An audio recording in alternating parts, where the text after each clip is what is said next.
be able to notice that this is where our minds are trained to go because it's what we've thought and allowed ourselves to think for so long. So to just catch it in that moment and to be like, you know what, rather than letting this infiltrate my system, why don't I shine some like immense compassion into my heart right now? Cue music. Places, everybody places. We're starting in 3, 2. Welcome to the Autoimmune Hour, where we look at the rise of autoimmune disorders. I've brought together top experts that range from doctors, specialists, nutritionists, researchers, and even those recovering from autoimmune to bring you the latest, most up-to-date information about autoimmunity and how to live your life uninterrupted. Thank you for joining us here on the Autoimmune Hour with Sharon Sayler. Always seek sound legal, medical, and or professional advice regarding any problems, conditions, and any of the recommendations you see, hear, or read here on the Autoimmune Hour, Understanding Autoimmune, and Life Interrupted Radio. Now, we don't want you to worry about taking too many notes, so you can join the Autoimmune Hour's Courage Club, and we'll send you the transcripts and show notes from every episode. Sign up now at understandingautoimmune.com. Now, back to your host, Sharon Sayler. Welcome, everyone, to the Autoimmune Hour. I'm Sharon Sayler from SharonSayler.com. And as always, it's just my honor and absolute pleasure to be with you here tonight on another brand new episode. And I am just having so much fun. We're closing in on, we're getting close to 5 years. At the end of the year, it's going to be 5 years we've been doing this too. And through this healing journey of mine and through the journey of creating the Autoimmune Hour, I have met the most amazing people. And one cool thing is as you get sort of what I'll say, this exponential ball rolling downhill type of thing, it begins to gather steam, which is just awesome. And part of that gathering steam are the amazing people that you meet. It just becomes bigger and bigger, like, oh, you need to meet so-and-so, and you need to meet so-and-so. And my guest, I'm going to tell you about her, and then you'll probably recognize her name, because at least her last name, because her sister has been on the show too. And it's one of those things where I met both of these absolutely charming women, and I said, you both have to be on the show. So if you're saying, I remember that name, well, this is her sister, actually. So let me get started and introduce you to Caroline Aylward. She is the creator of Get a Helmet. I love that name. We'll talk about that too. A company focused on heart-centered storytelling through video and audio. She creates brand documentaries for females identifying small business owners, artists, makers, and also offers one-on-one mentorship sessions for women ready to unapologetically reconnect with their power, release shame surrounding their body image, and relieve anxiety. Get a Helmet is also a podcast. I love it. It's such an interesting podcast. What I love about podcasts is they can be done so many different ways. And Caroline and I, our podcasts are very different, but also very much the same. I was listening to some of them, so you'll have to check out Get a Helmet podcast. Anyway, I'm digressing here because her podcast is focused on spirituality, creativity, and wellness, and it's available on iTunes, Spotify, and anywhere you can download your podcasts. At the end of this year, Caroline's shooting a film on women's body image and self-worth right there in where she's from, Boston, and with all female identifying crew and cast. And that is so awesome. Welcome to the show, Caroline. Having me. I'm very happy to be here. Oh my gosh, I'm so thrilled to have you here. We had Hannah on not too long ago, and it turned out awesome. And I know I had the chance to meet both of you. And, you both have such powerful missions.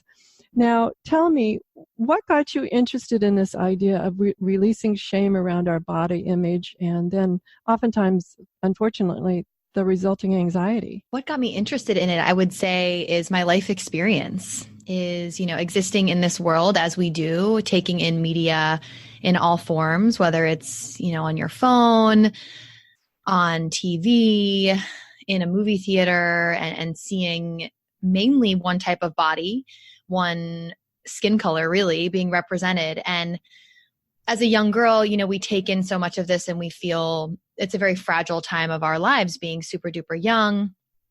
And I struggled with my own body image at a very young age and wanted to be smaller and was constantly trying to manage my weight from a very young age, even when, you go from having one body frame, then you go through puberty and your body completely changes. And I have had an interesting journey with my weight just kind of yo-yoing up and down throughout life, and that correlating greatly with how my anxiety levels are as well, because that's another part of my journey too, has been my mental health and struggle with anxiety and depression and things like that. And so this idea of moving this through your system, physically actually getting into your body and letting all of these kind of negative thought patterns and things like this go by opening up the body, opening up the heart, and breathing deeply into the nervous system.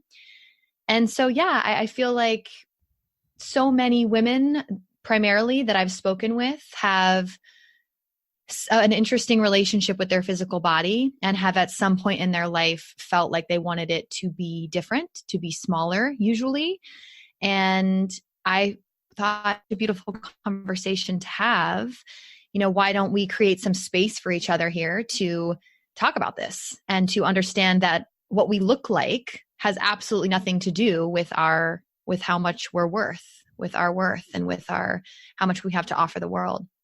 Oh my gosh, that's beautiful. And so many questions came up for me there. The first place I wanted to go, though, is this idea of, you were talking about going into ourselves and being centered and breathing through it and breathing it out. Can you describe that a little bit more? Is that meditation or something different? Well, there's many different ways to categorize it. I think that I'm a huge meditation fan. I believe meditation has saved my life on many occasions, and just kind of being with myself, being quiet with myself, giving myself that time. And of course, there's so many different forms of meditation, and there's no right way to do it. There's so many different ways. There's guided meditations, there's TM, there's just sitting and breathing, there's breath work, there's all of these different ways to do it. And I have found the breath to be powerful for so many reasons. And I think that when I say move things through the body and breathe through them, there's a reason why we have phrases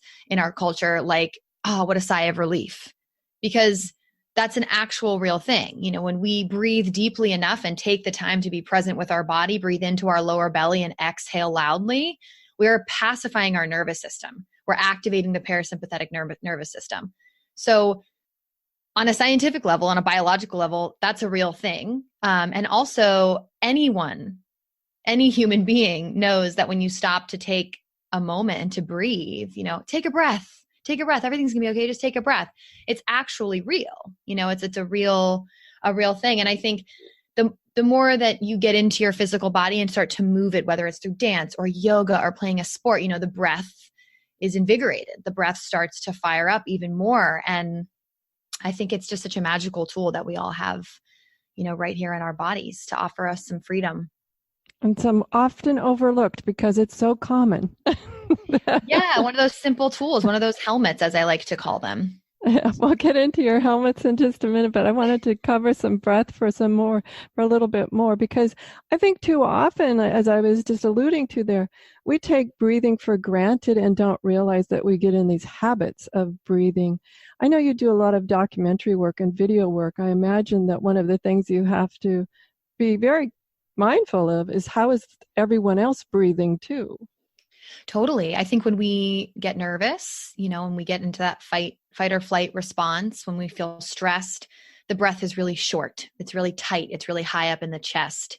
And even our body language starts to shift. We feel like, even right now, I can close my body off and I don't feel as powerful. If you start to sit up, the spine is lengthened. There's more space in the diaphragm. You feel more at ease.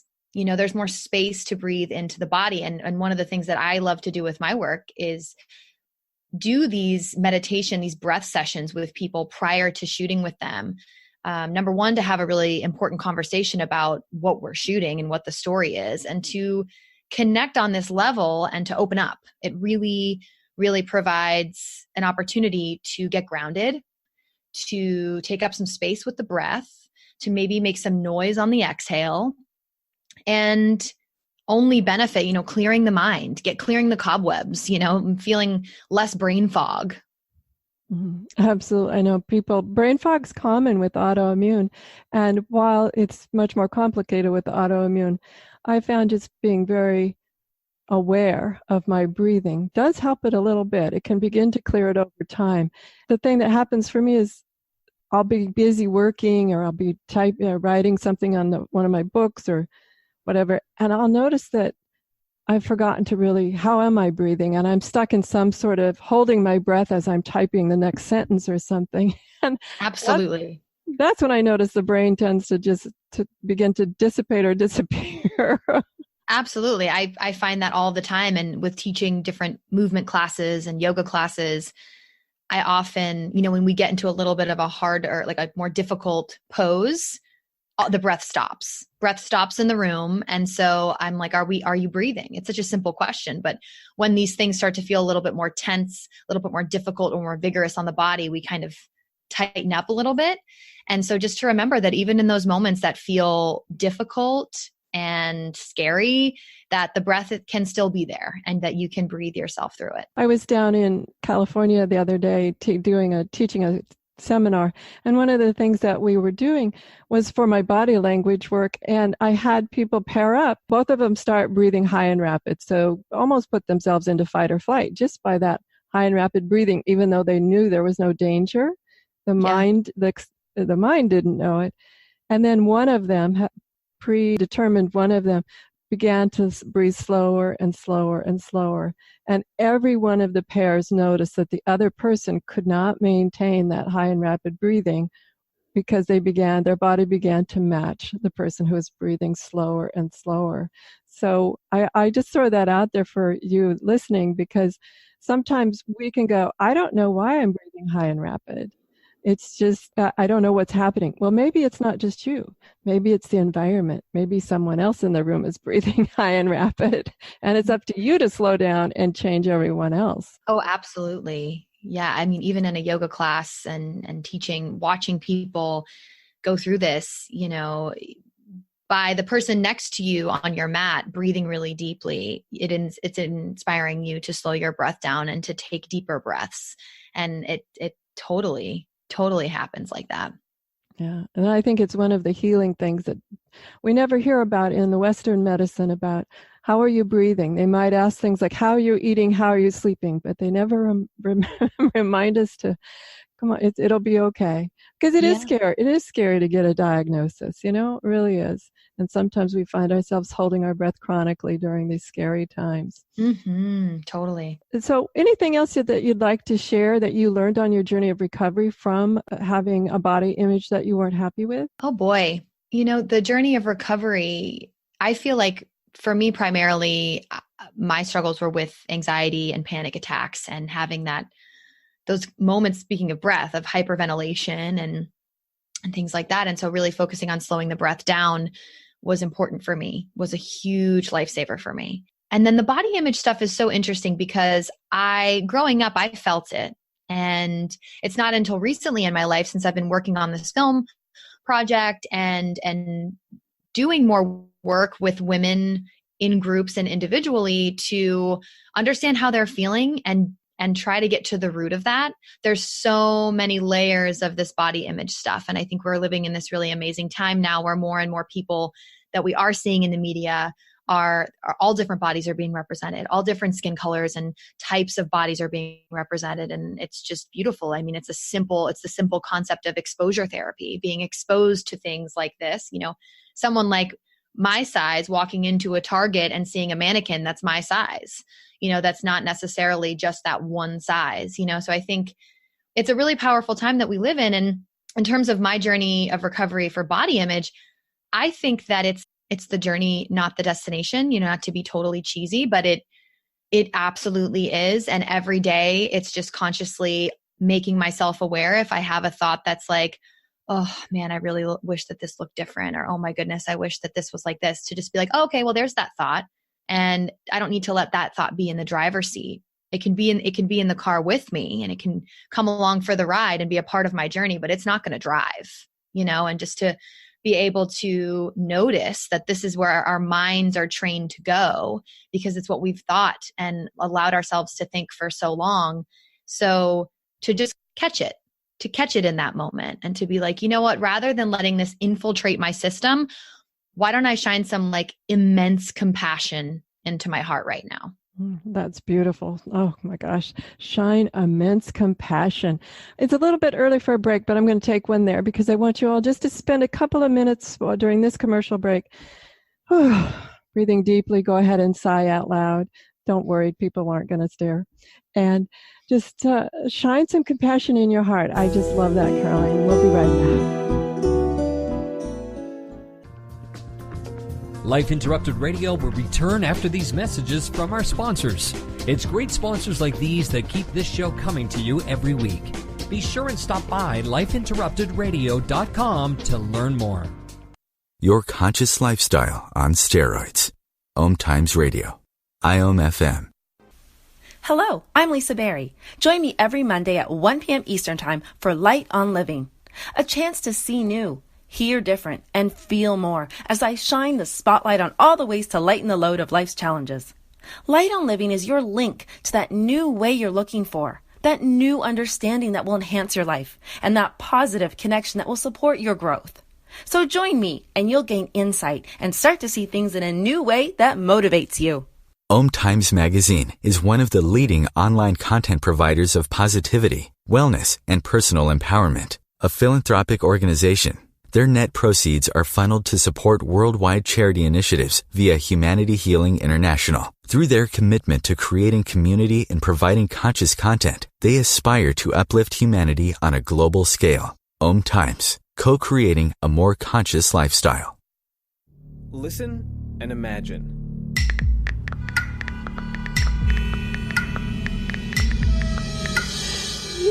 It takes 5 seconds to send a text, and for those 5 seconds, you're driving blind. Life is worth more than a text. Stay alive. Don't text and drive.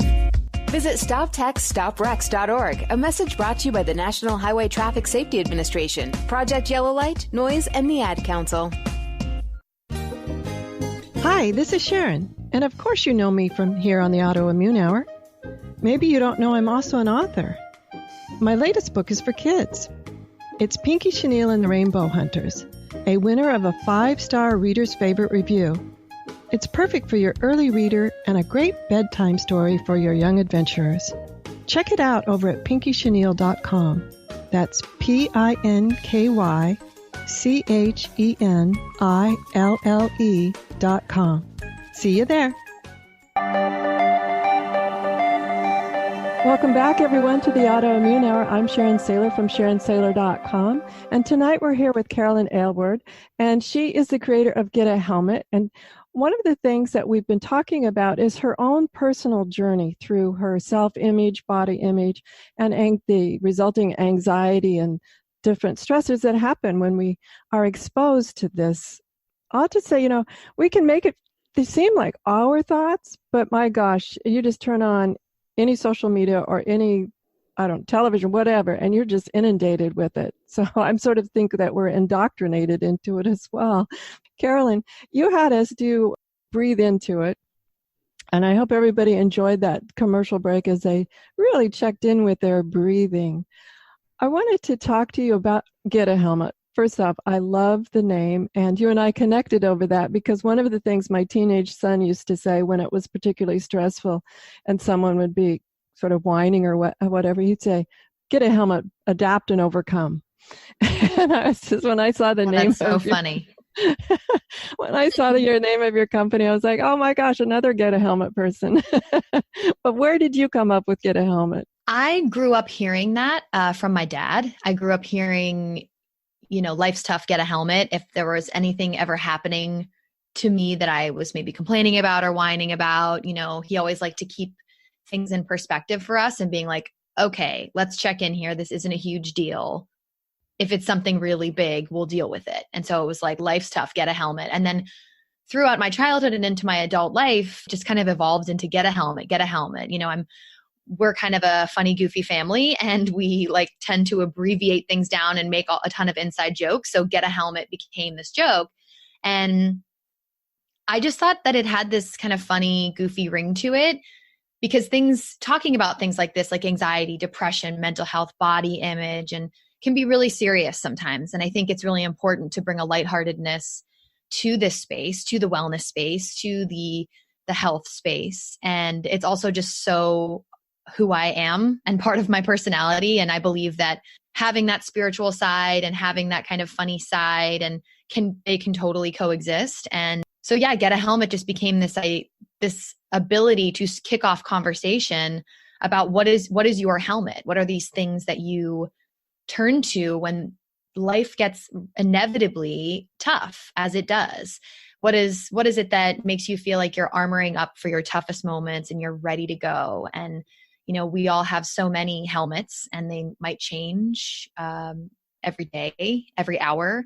But I think opening discussion about them is beautiful and gives people other ideas as to how they can build up their toolkit and live a brighter life. As you said, everybody has their helmets. I was thinking of numerous ones that I switch in and out all the time, depending on what I'm doing. If I'm giving a speech, it's a completely different helmet than if I'm coaching someone. It's fascinating to me.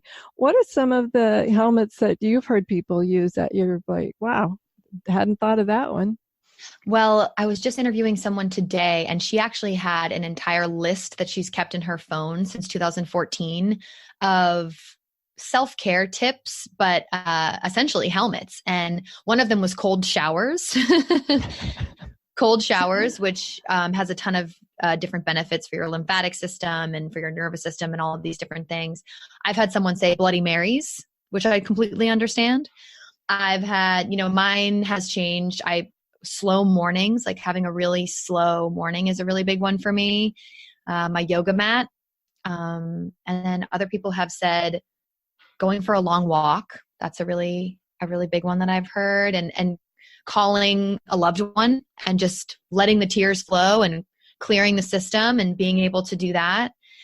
It's all over the map. It's all over the map. And I encourage people to just let their helmets be theirs. It doesn't need to be like my green juice or, my vigorous workout routine. It can be whatever it is. It could be petting your dog, cuddling your dog, Yeah, mine for when I'm speaking to a really large group, because may or may not know that I'm really an introvert. I like a lot my alone time. I like my thinking time. And, I'm so passionate about what I do, it's not hard for me to get up and speak in front of a group.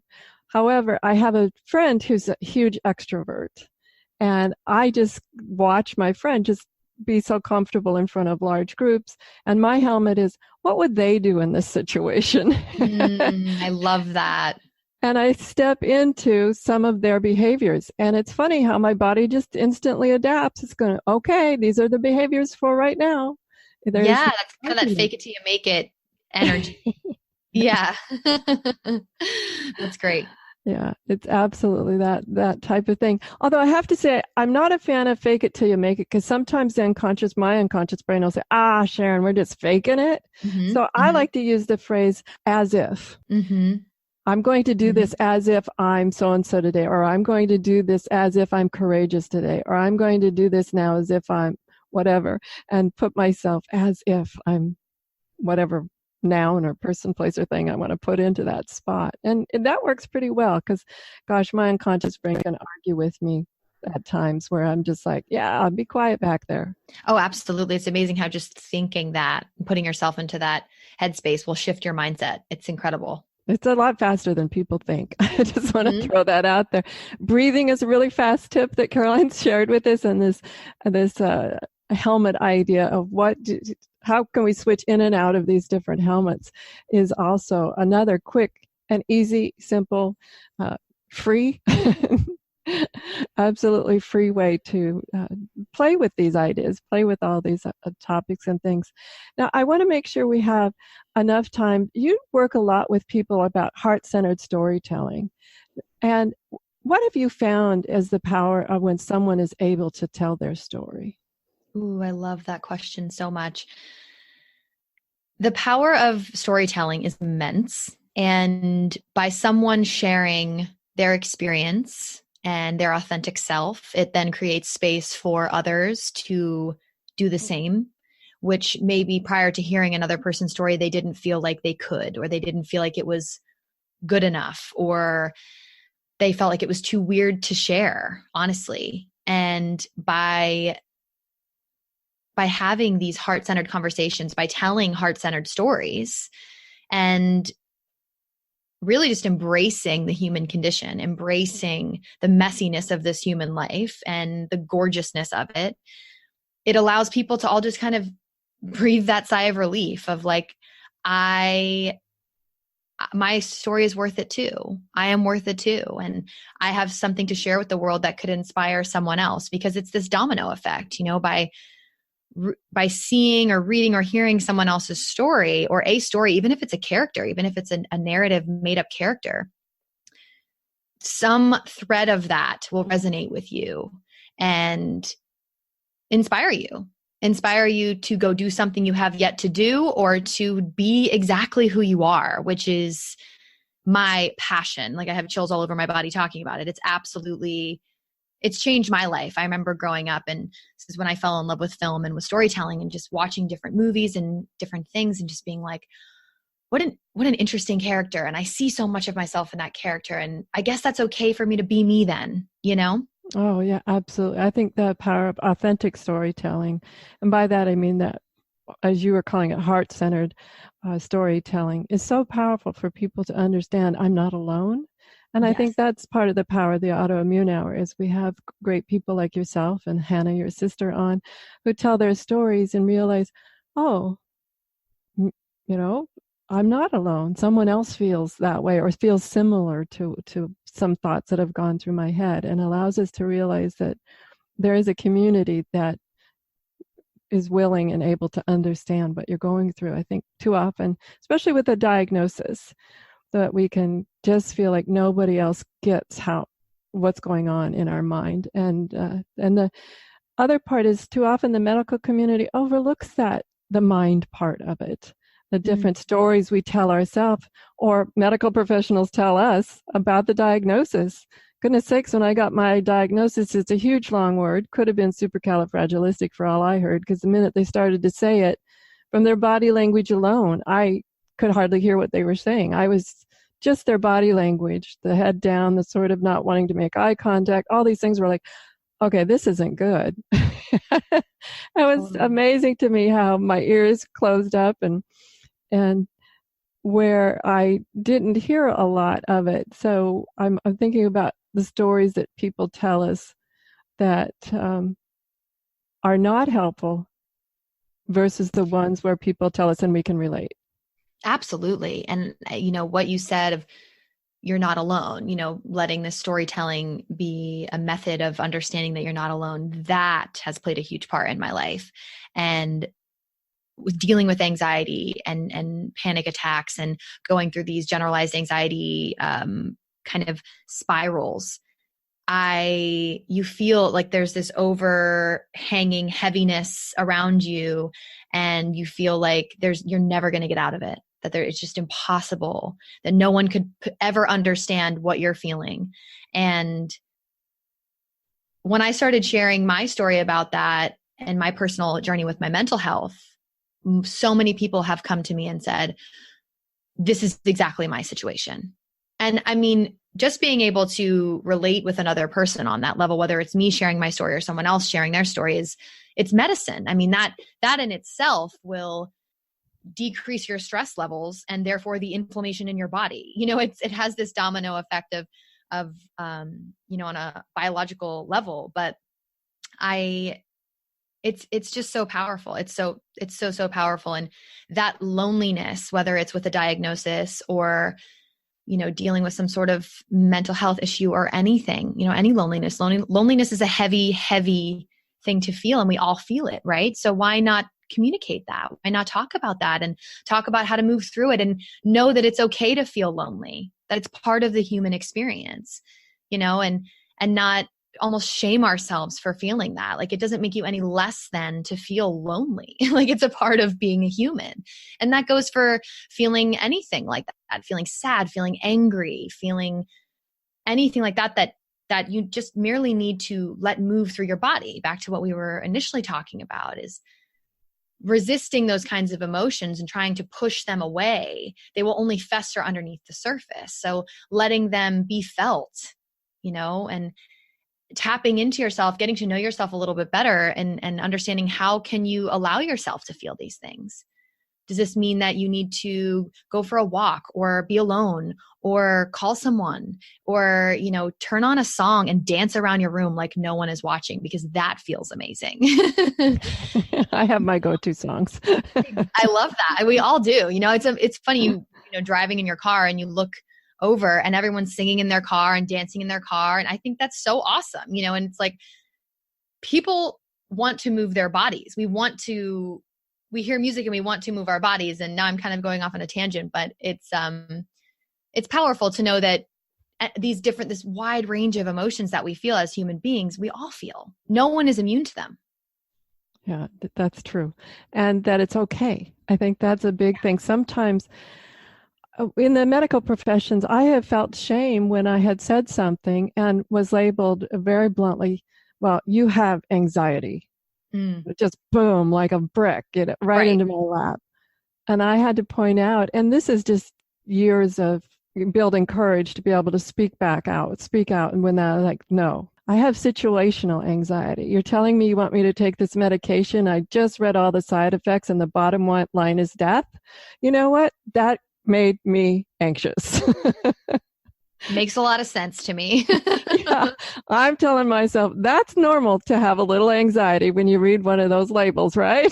Absolutely. That have the 4-point type that go on and on and on. Oh, yeah. And that's where I think that it's really important that we have other people that get us, that have been through something similar. And the power of storytelling is so important. And to know that your story is awesome regardless of whatever the story is. I mean, it's and we all have multiple stories too. I think sometimes people go, what's the value? I haven't had a very exciting life. I just, went to school and graduated and went to work. I beg to differ. I know that there's some juiciness in that story, whoever story that is.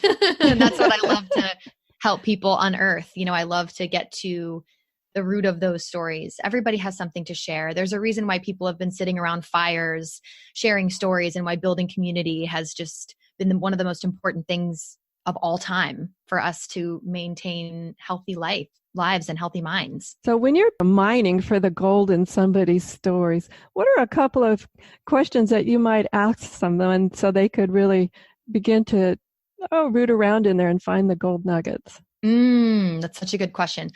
I really love to ask them, what's the last thing that made them laugh really hard, or what makes them smile? And if they start to laugh about something, dig a little deeper. Like, what are you laughing about here? Something else that I've been experimenting with lately is, can you show me 3 photographs from your life? Pick any 3 that feel really important to you, and let's talk about why they're the most important. It's this person maybe for a living owns a juice company, but this photograph could be of their grandfather's lobster traps or something. And like this being a really huge part of their life, this being like, maybe it was their grandfather's work ethic that inspired them to do what they did. And to let that be that really unique piece of their story shine through, even when maybe we're making a video about their juice company, letting these unique parts of everyone's story have their time to shine and come through. And that's the beauty of conversation. I think that conversation is, one of life's greatest adventures. And just by having a really open conversation, that naturally happens. That unearthing those little gold nuggets that you're talking about, that happens just in conversation. And you just got to dig a little deeper and make sure everybody feels comfortable, hold some space for each other. And it usually just happens naturally. We all have so much to share. Absolutely. And I was reading a study recently that had me rather sad. It was saying that people, and it wasn't just pointing fingers at millennials or Gen X or Gen Z or any of that. It was just said people in general, they did a big survey, have lost the art of conversation. And that if asked about it, small talk makes them uneasy. And I was like, ow, how sad. Because I've had some amazing conversations waiting for my coffee. So... Totally. It is sad, and it does make sense because I think so much communication today is over text message or over Instagram or over Facebook message and email. And we're just constantly communicating that way. And, I understand not being a fan of small talk, but sometimes the intention behind a person's small talk is to actually get to know you. So I think rather than being approached by like, hi, how are you? And how's the weather today? Super nice. Like maybe just think, I'm just going to let this in right now because this doesn't need to harm me. This can be fine. And I also understand like getting stuck in an elevator with a group of people and they're going up to the 23rd floor and you're like, oh my gosh, I'm going to be in this quiet room with them for, at least 15 seconds. Like, what am I supposed to do? But, I think break the silence, say hello and let that quote unquote small talk in a little bit because people have shut down a lot more. Like I live in Boston. And so riding public transportation and being on the train, sometimes I look around and everyone's head is down looking at their phone. Everyone is either looking at their phone or they have their headphones in. And I'm totally guilty of this as well. But sometimes I think, what if I just started talking to this person next to me? Like, how crazy would that be?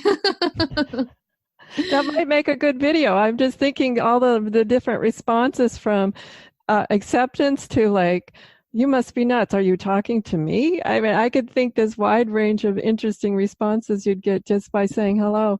One of the games I like to play just walking down the street on a nice day is making eye contact a little longer than quote unquote normal with someone as they're walking down the street and see if they say hello to you.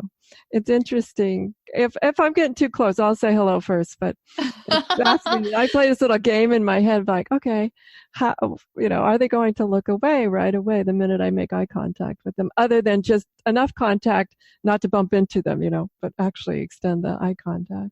I totally understand that, and it's funny. Some people will just look away and pretend like you're not even there, and other people will say hello from like way across the street. You never know what you're going to get. Yeah, it's a fun game to play. And we're going to contemplate that game and what other games we play when we take our final quick commercial break. We'll be right back in a couple minutes. Your conscious lifestyle on steroids. OMTimes Radio. IOM FM. Change and growth are part of natural life and also part of your spiritual life. Everyone needs support and guidance, especially during life passages. Upgrade yourself with the OMTimes Experts program. With OMTimes Experts, you have access to the best intuitive coaches, spiritual teachers, counselors, astrologists, and oracles.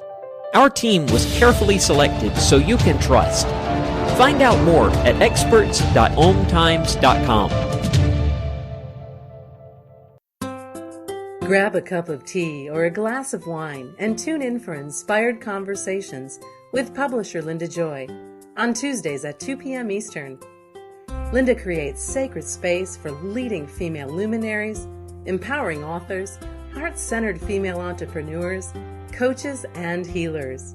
A soulful venue where guests openly share the fears and obstacles they've overcome, wisdom and lessons learned, and the personal journey that led them to the transformational work they do in the world. Inspired Conversations to empower you on your path to authentic, soulful living. Research shows we apologize up to 10 times a day, and most of the time, we say sorry as a response to someone else's mistake. What if we thanked people instead of all that unnecessary apologizing? So instead of saying, sorry, I'm rambling, you say, thank you for listening. Join us at projectforgive.com, a free, non-religious resource on global forgiveness. Hi, this is Sharon, and of course you know me from here on the Autoimmune Hour. Maybe you don't know I'm also an author. My latest book is for kids. It's Pinky Chenille and the Rainbow Hunters, a winner of a 5-star Reader's Favorite review. It's perfect for your early reader and a great bedtime story for your young adventurers. Check it out over at pinkychenille.com. That's PinkyChenille.com. See you there.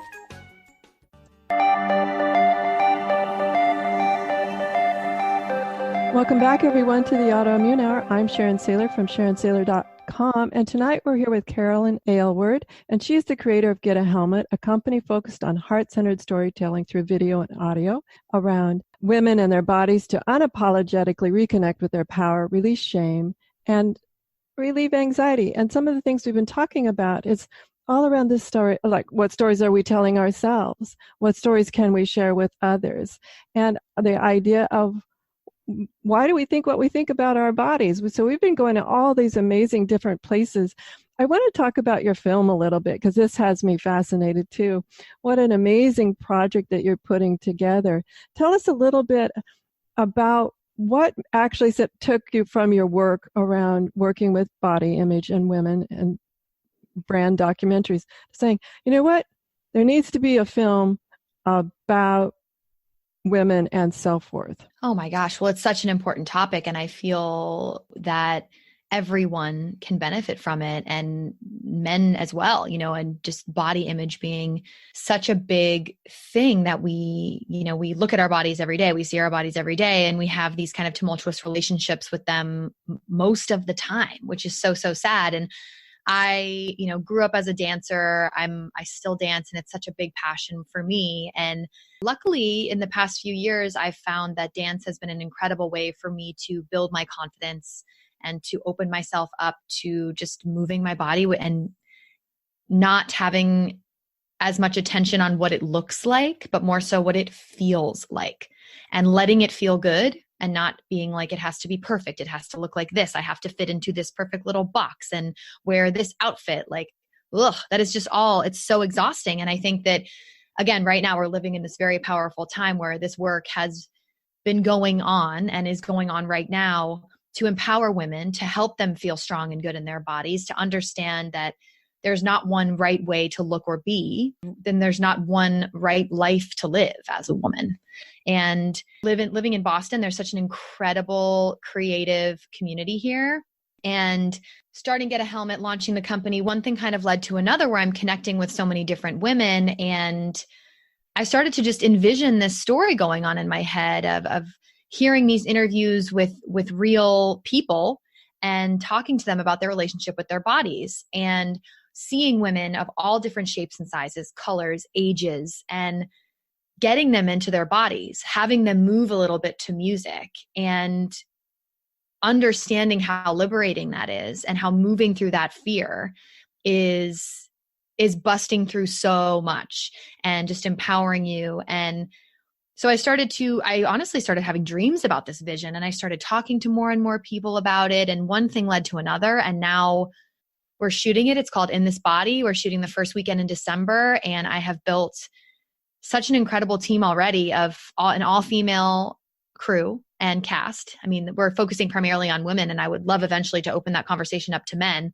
I'm starting with women because I'm a woman and that's what I know best.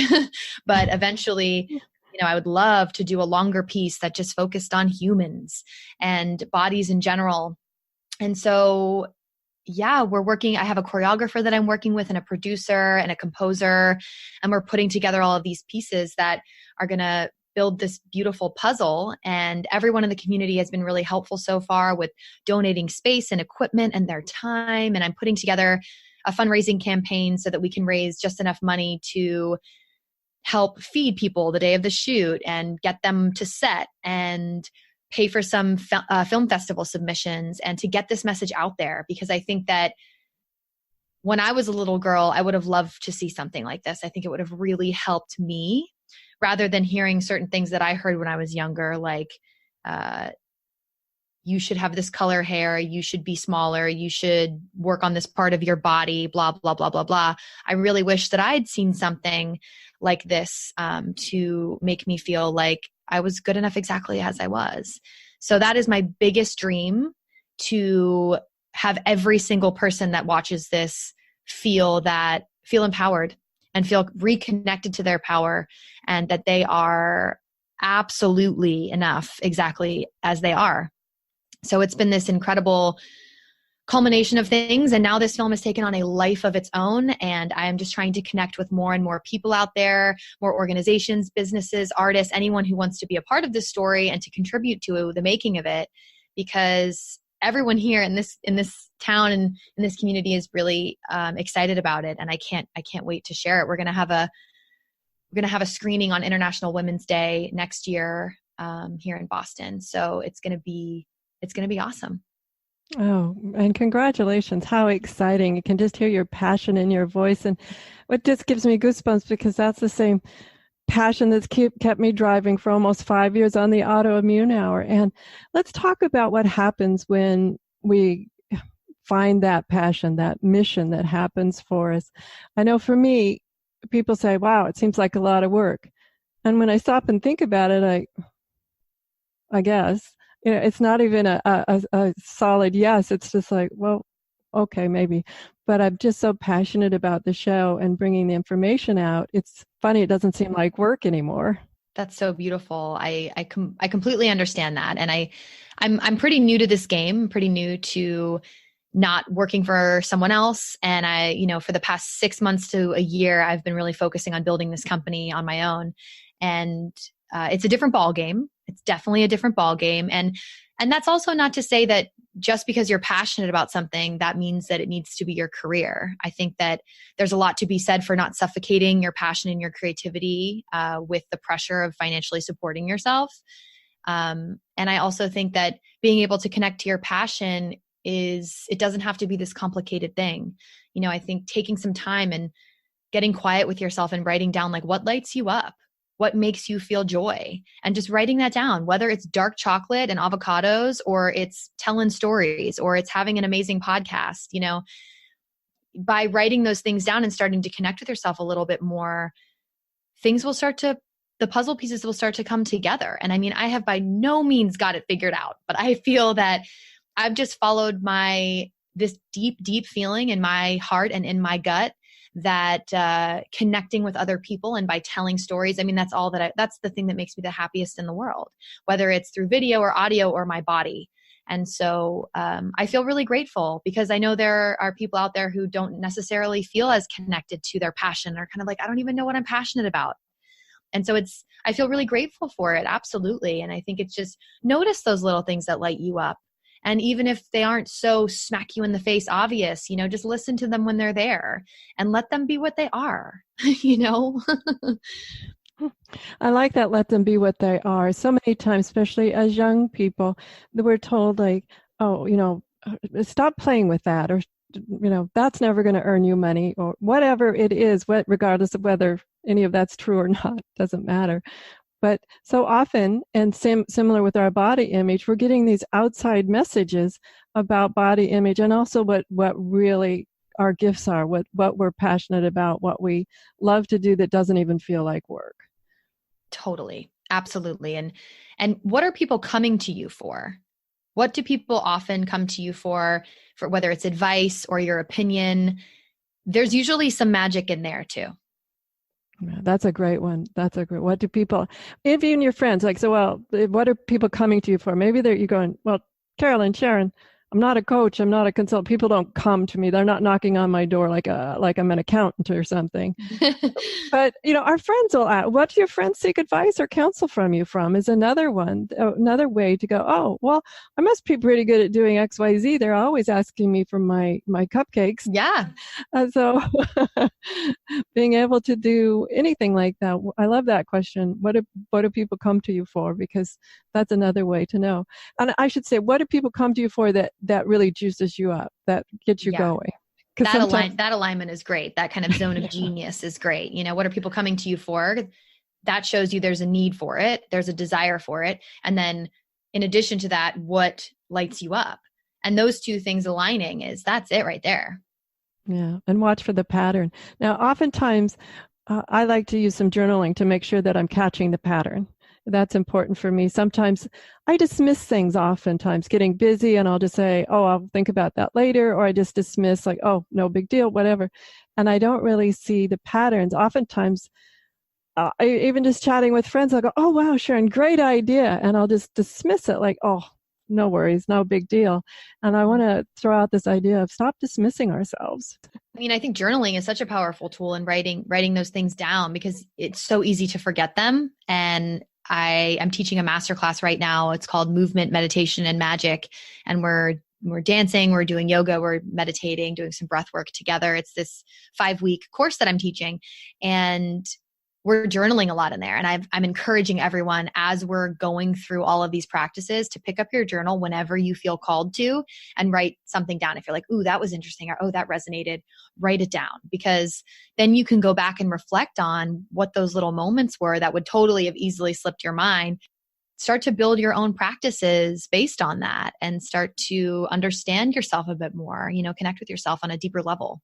Well, and one thing that, as you brought that up, that so many times I'm either driving or in the shower is a great one where amazing thoughts come to me and I think I'm going to remember it. I keep repeating it over and over as I'm, washing the shampoo out of my hair or something. I just need to learn to go step out, write it down, because I promised myself I'm going to remember it, and doggone, by the time I get done, I'm like, that was a great thought. Now, what was it? No, totally. I do that all the time as well. You need a whiteboard in your shower. Exactly. Maybe go to Scuba Shop, get us one of those whiteboards, the underwater boards, whatever. Well, we're just down to the last 5 minutes, Caroline. What else would you like to share with the audience that we haven't had a chance to cover? We've touched on so much goodness. We've touched on the power of breath and movement. My specific journey, I felt like I was pretty inundated with my struggles with anxiety, for most of my life. And so the body image stuff for me is something that I'm only recently, relatively recently, tapping into, that is unearthing so much other parts of my story for myself. And I think that I was if anyone out there struggles with anxiety, depression, knowing that it's something that you can and will move through, and that seeking out community is a huge part of that, and understanding, like we said before, that you are not alone in those moments, and that there are so many different things that you can do for yourself, so many different helmets that you can turn to move through that space. Because when you're underneath that dark cloud and feeling like you're never going to move through it, you can't really focus on anything else. I think I was so anxious at that point in my life that I couldn't even really connect to the fact that I had some really deeply rooted body image stuff going on. It wasn't until I moved through the anxiety stuff that the body image stuff was able to kind of surface. And we are all just doing the best with what we've got. And, there's such a fine line in this finding this balance between pushing yourself, working hard, trying to become this better version of yourself, and also just understanding that you are enough and that being in the present moment is the most powerful thing. So it's this balance between these two, right? And it's a balance that I'm consistently trying to strike. And if I ever find a magic potion for it, I will let you know. Yeah, I like that. True. It's so true.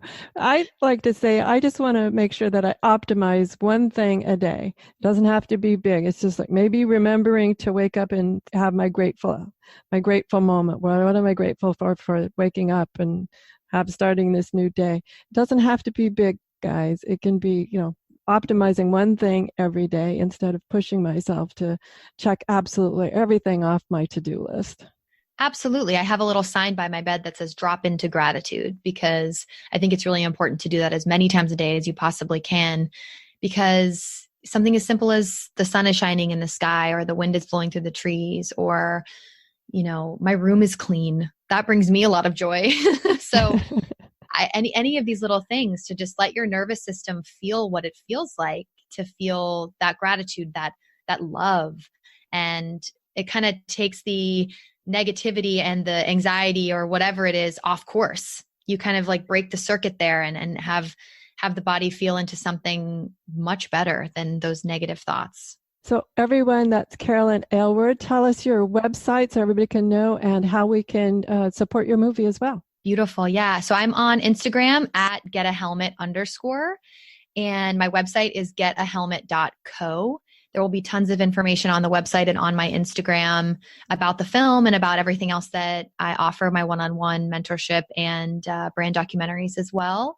My podcast, that's another great way to stay connected with me. It's the Get a Helmet podcast, and I'm on iTunes and anywhere else that you stream your shows. You just have to look on iTunes or the other streaming services. Just Get a Helmet.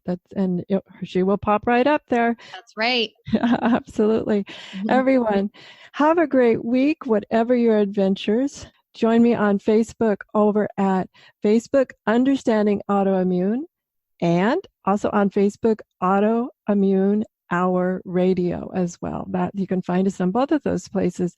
The Understanding Autoimmune is just my feel good, whatever thoughts come through my head page, as well as the Autoimmune Hour Radio, where we talk about the show. So everyone join us over there on Facebook, and be sure and check out YouTube. If you're listening to this on podcast, check us out over on YouTube, Understanding Autoimmune. Just search for that and you'll find our YouTube channel. And be sure and follow us over there too. We're trying to build that page up. We didn't start it at the same time that we started the show. It's only probably not quite a year old, so we got a ways to go with building that one up. So please join us and subscribe and support us over there at YouTube. As I said, have a great week. Whatever your adventures, join me next week for another brand new episode. Enjoy. The information provided on the Autoimmune Hour, Understanding Autoimmune, and Life Interrupted Radio, including the websites understandingautoimmune.com and lifeinterruptedradio.com, plus social media, is for educational purposes only. What you read, hear, and see on the Autoimmune Hour, Understanding Autoimmune, and Life Interrupted Radio, and its websites, and other media outlets is based on experience only. The information should never be used for any legal, diagnostic, or treatment purposes. Always seek sound legal, medical, and or professional advice regarding any problems, conditions, and any of the recommendations you see, hear, or read here on the Autoimmune Hour, Understanding Autoimmune, and Life Interrupted Radio. Research shows we apologize up to 10 times a day, and most of the time, we say sorry as a response to someone else's mistake. What if we thanked people instead of all that unnecessary apologizing? So instead of saying, sorry, I'm rambling, you say, thank you for listening. Join us at projectforgive.com, a free, non-religious resource on global forgiveness. Hi, this is Sharon, and of course you know me from here on the Autoimmune Hour. Maybe you don't know I'm also an author. My latest book is for kids.